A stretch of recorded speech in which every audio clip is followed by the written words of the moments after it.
안녕하세요, 사랑하는 불자님들. 오늘도 이렇게 귀한 인연으로 함께하게 되어 참으로 반갑습니다.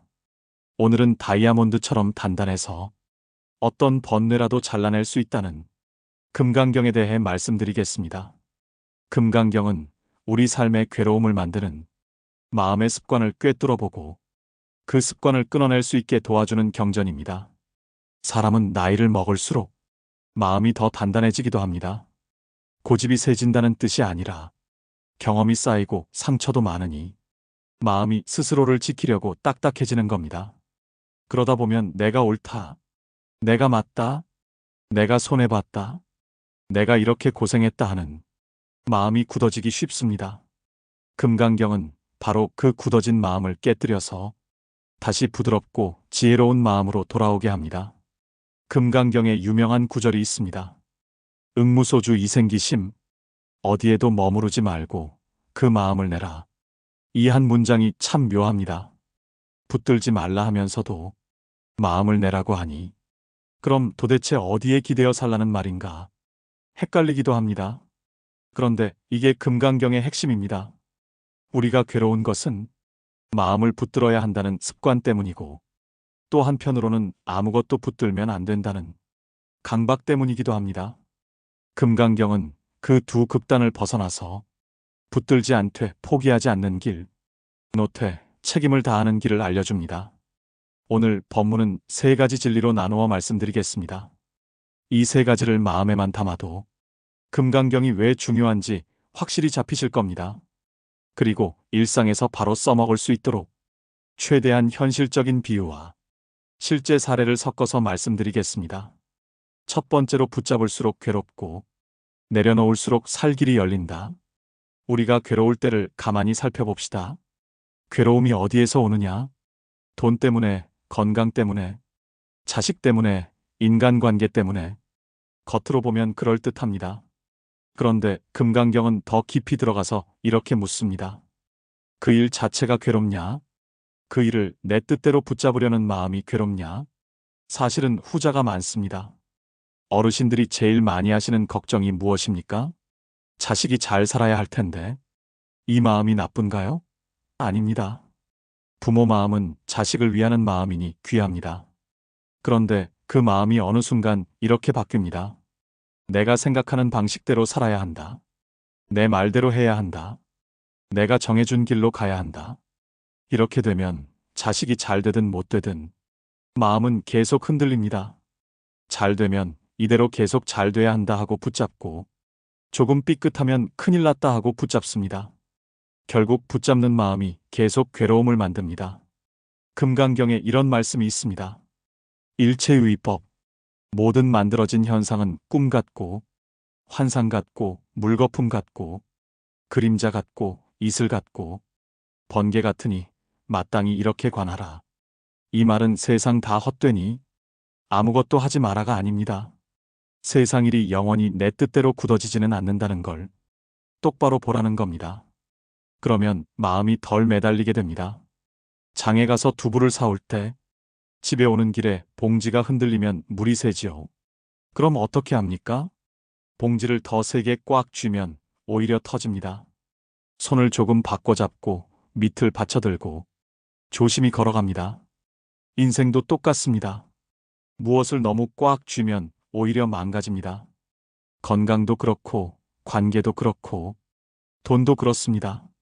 놓는 것은 버리는 게 아니라 잡는 방식을 바꾸는 것입니다. 한 불자님이 예전에 가게를 하셨는데 장사가 잘 될 때는 밤에도 잠이 안 오더랍니다. 내일도 잘 돼야 하는데 혹시 손님이 끊기면 어쩌나. 장사가 안 될 때는 더 잠이 안 오지요. 이러다 월세 못 내면 어쩌나. 그러다가 어느 날 지인의 권유로 금강경을 꾸준히 독송하셨습니다. 처음엔 의미를 몰랐는데 계속 읽다 보니 마음에 남는 게 하나가 생기더랍니다. 물거품 같다. 손님이 북적거리면 물거품이다. 곧 꺼진다 해서 교만이 줄고 손님이 없으면 물거품이다. 곧 다시 생긴다 해서 절망이 줄었다고 합니다. 결과가 어떻게 됐을까요? 돈이 갑자기 쏟아진 게 아닙니다. 현실은 비슷했는데 마음이 덜 흔들리니 얼굴이 편안해지고 손님 대하는 말투가 부드러워지고 결국 단골이 늘었다고 합니다. 이게 금강경의 힘입니다. 마음이 바뀌면 행동이 바뀌고 행동이 바뀌면 인연이 바뀝니다. 이런 말씀 드리고 싶습니다. 내려놓는다는 말이 때로는 서럽게 들릴 때가 있습니다. 나는 평생 가족 위에 붙잡고 살았는데 이제 와서 내려놓으라니. 맞습니다. 그 마음 이해합니다. 그런데 금강경이 말하는 내려놓음은 책임을 버리라는 말이 아니라 집착으로 괴로워하는 마음을 덜어내라는 말입니다. 해야 할 일은 하시되 결과를 내 뜻대로만 만들려고 붙잡는 마음을 조금만 내려놓으십시오. 그러면 마음이 살고 몸도 조금 편해집니다. 이게 첫 번째 진리입니다. 두 번째로 나와 남을 가르는 상을 놓아야 관계가 산다. 두 번째는 관계의 문제입니다. 요즘 제일 마음 아픈 게 무엇입니까? 어떤 분은 자식이 내 마음을 몰라준다. 어떤 분은 며느리랑 말이 안 통한다. 어떤 분은 형제끼리 돈 문제로 사이가 멀어졌다. 또 어떤 분은 이웃이 나를 무시하는 것 같다. 이게 다 관계의 괴로움이지요. 금강경은 여기에서 사상을 말합니다. 아상, 인상, 중생상, 수자상. 어려운 말 같지만 쉽게 풀면 이런 겁니다. 나는 이런 사람이다. 너는 저런 사람이다. 내 편, 내 편. 내가 손해, 내가 이득. 이런 식으로 마음속에 딱지가 붙는 거예요. 그 딱지가 붙으면 말 한마디에도 상처가 생깁니다. 표정 하나에도 오해가 생깁니다. 자식에게 전화해서 밥은 먹었냐? 했는데 자식이 바쁘다고 응, 나중에 전화할게 하고 뚝 끊습니다.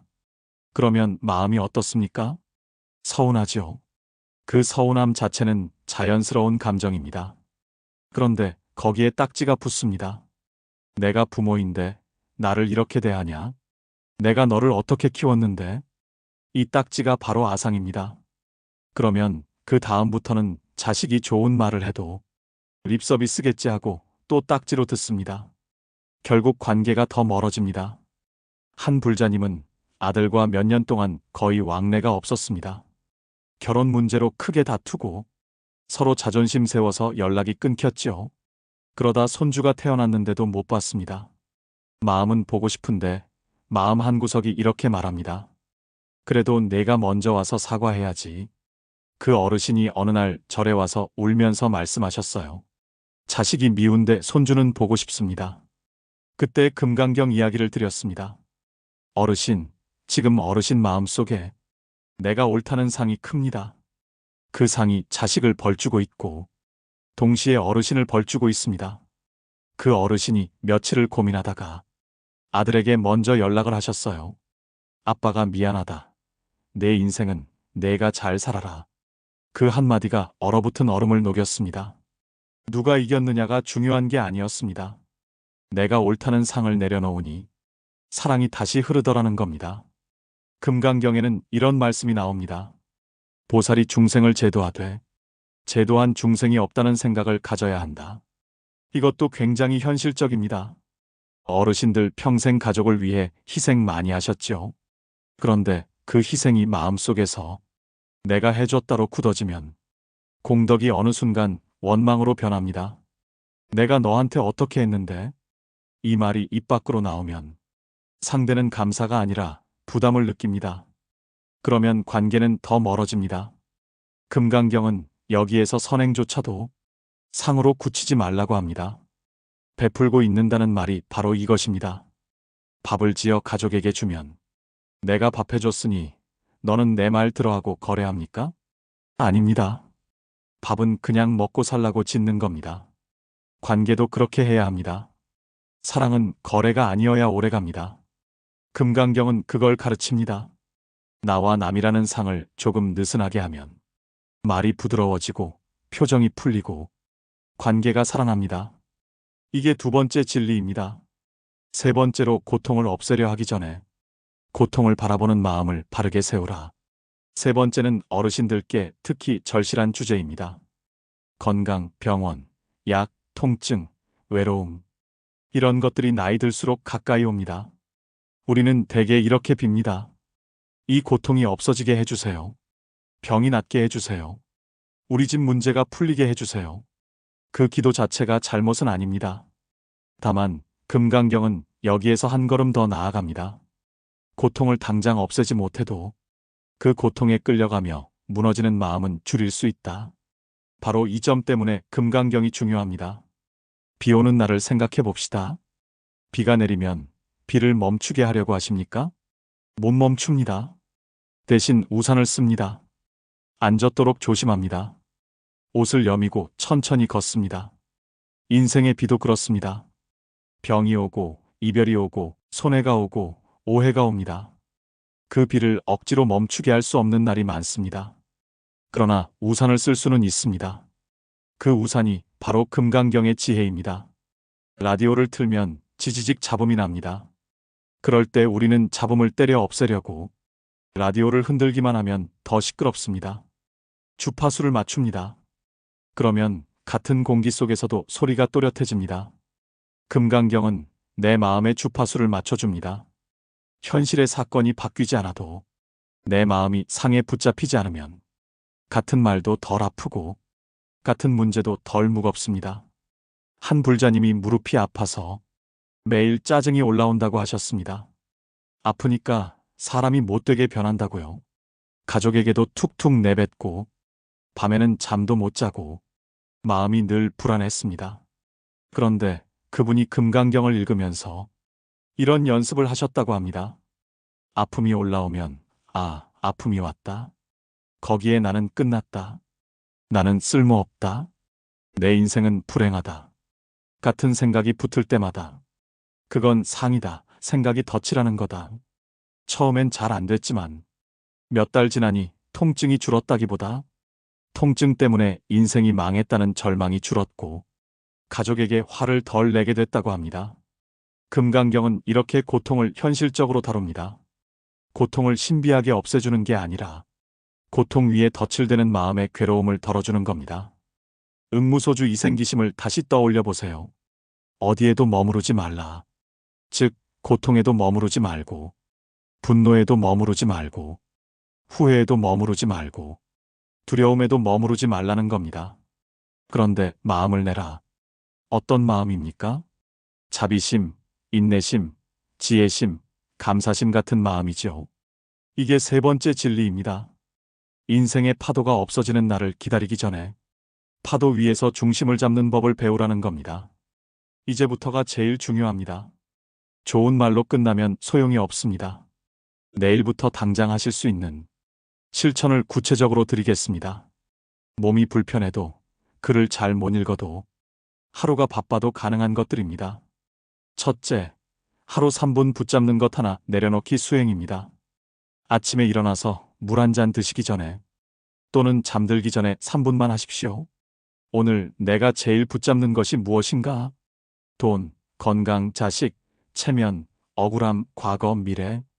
그중 하나만 딱 집어서 마음속으로 말합니다. 그래, 이건 붙잡을 수 없는 것이다. 나는 오늘 한 걸음만 놓아보겠다. 여기서 중요한 건 완전히가 아닙니다. 한 걸음만 놓는 겁니다. 우리는 한 번에 산을 옮기지 못합니다. 삽으로 한 번 뜨는 겁니다. 그게 수행입니다. 둘째, 하루 한 번 상 바꾸는 말 연습하기입니다. 말이 업을 만들고 업이 인생을 만듭니다. 오늘 하루 딱 한 번만 바꿔보세요. 왜 너는 늘 그래 대신에 내가 지금 속상하구나. 내가 틀렸어 대신에 우리 생각이 다를 수 있지. 내 말이 맞아 대신에 나는 이렇게 생각해. 이렇게 말하면 내 상이 부드러워집니다. 관계가 살고 나도 살아요. 셋째, 금강경은 많이가 아니라 자주 하루 한 구절만 외웁니다. 어르신들께 권합니다. 한 번에 많이 읽지 마십시오. 대신 매일 한 구절만 자주 보십시오. 오늘은 응무소주 이생기심, 내일은 일체의법. 두 구절만으로도 한 달, 두 달 지나면 마음이 달라집니다. 글자가 잘 안 보이면 큰 글씨 책을 보셔도 좋고 영상 자막으로 따라하셔도 좋고 한 구절을 외우셔도 좋습니다. 넷째, 서운함이 올라올 때 10초 멈춤합니다. 서운함이 올라오는 순간 그 자리에서 10초만 멈추십시오. 그리고 속으로 이렇게 하세요. 서운함이 올라왔다. 내가 지금 나라는 상을 붙잡고 있구나. 잠깐만 놓자. 10초면 충분합니다. 그 10초가 화를 막고 말을 막고 업을 막습니다. 다섯째, 베풀고 난 뒤 정리 기도 1분입니다. 누구에게 밥을 사주셨든, 병문안을 하셨든, 반찬을 나누셨든, 그날 밤 1분만 정리 기도를 하세요. 오늘 베푼 것은 내가 한 것이 아니라 인연 따라 흘러간 것입니다. 상대가 감사하든 안 하든 내 마음은 깨끗이 놓겠습니다. 이렇게 하면 공덕이 공덕으로 남고 서운함이 원망으로 변하지 않습니다. 여섯째, 병원 갈 때의 수행으로 결과 기도와 마음 기도입니다. 병원 갈 일이 많지요. 그때 기도를 이렇게 두 줄로 하십시오. 치료가 잘 되게 해주십시오 하며 현실 기도를 하고 결과에 매달려 무너지지 않게 해주십시오 하며 금강경 기도를 합니다. 이 두 줄이 어르신 마음을 아주 단단하게 만들어줍니다. 일곱째, 잠들기 전 감사 세 가지로 있는 그대로의 마음 세우기입니다. 금강경은 허무가 아닙니다. 마음을 맑게 해서 자비를 내는 경전입니다. 잠들기 전 감사 세 가지만 적어도 좋고 마음으로만 해도 좋습니다. 오늘 숨 쉬었다. 오늘 밥 먹었다. 오늘 누군가와 인연이 있었다. 이렇게 하면 마음이 없음이 아니라 있음에 머뭅니다. 불안이 줄고 잠이 조금 편해집니다. 오늘 말씀을 정리하겠습니다. 금강경이 중요한 이유는 세 가지입니다. 첫 번째로 붙잡을수록 괴롭고 내려놓을수록 살 길이 열립니다. 두 번째로 나와 남을 가르는 상을 놓아야 관계가 삽니다. 세 번째로 고통을 없애기 전에 고통을 바라보는 마음을 바르게 세우는 겁니다. 수행이란 멀리 있는 게 아닙니다. 오늘 한마디 덜 화내는 것, 오늘 한 번 더 이해해보는 것, 오늘 잠깐 멈추는 것, 그게 수행입니다. 금강경은 바로 그 오늘을 바꿉니다. 그러면 내일이 바뀌고 내 인생의 남은 날이 바뀝니다. 오늘 이 법문을 통해 여러분의 마음에 깊은 평화와 지혜가 가득하시기를 진심으로 기원합니다. 여러분의 수행과 깨달음에 조금이나마 도움이 되었다면 부디 주변 분들께 널리 전해주시고 구독과 좋아요 그리고 알림 설정 부탁드립니다. 여러분의 따뜻한 관심이 더 많은 분들에게 부처님의 가르침을 전하는 큰 힘이 됩니다. 오늘도 평화로운 하루 보내십시오.